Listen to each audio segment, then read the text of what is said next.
In today's video, I'm going to show you how to make seitan and what to do with it. 4 recipes. The first one is bacon. Ooh, now I remember this recipe.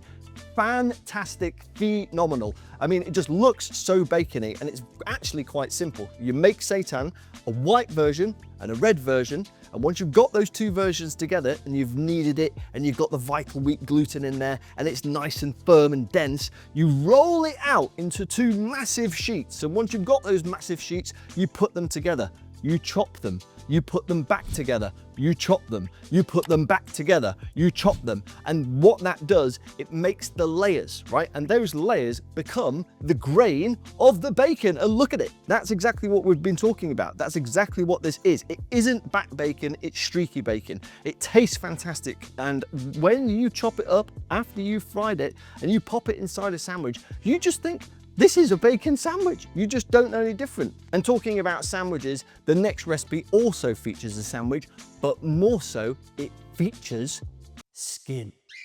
Yes, that's right. Chicken skin is a thing in this video. Now, the base recipe for the seitan is very similar to the one we've just seen. And if you want the full base recipe, it is in the comments below. Go check it out.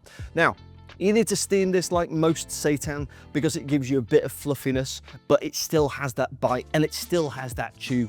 And once you've steamed it off, you can make your skin, which is literally soy milk boiled, get the skin, and then once you've got the skin, you pop it on a little baking tray, give it a little bit of seasoning, pop it on top of your seitan breasts, fry it, chop it, pop it in a sandwich, and there you go. It's a plant-based chicken sandwich that you didn't know you could make, but you actually can, because now you're a wizard.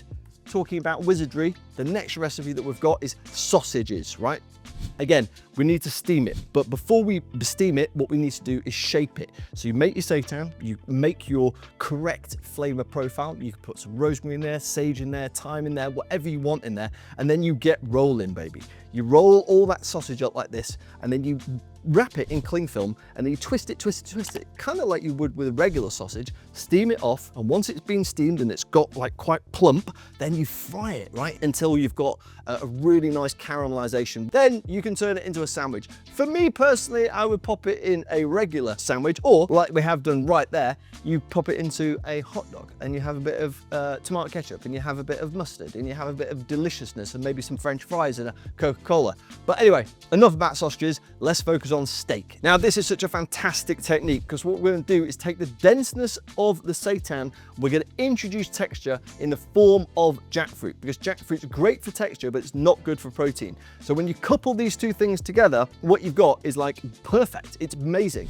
You need to get some flavor makers in there. So you might use Marmite, you might use a little bit of a plant-based OXO cube that you can simmer the seitan in, and then you fry it off, and you can serve it with chips, serve it with gravy. You can pop it inside a sandwich just to complete the sandwich set. And there we go. Seitan 4 ways, all delicious, all completely different from the last. If you liked the video, let us know what you think about it in the comments. Subscribe to the channel, and we'll see you again next time.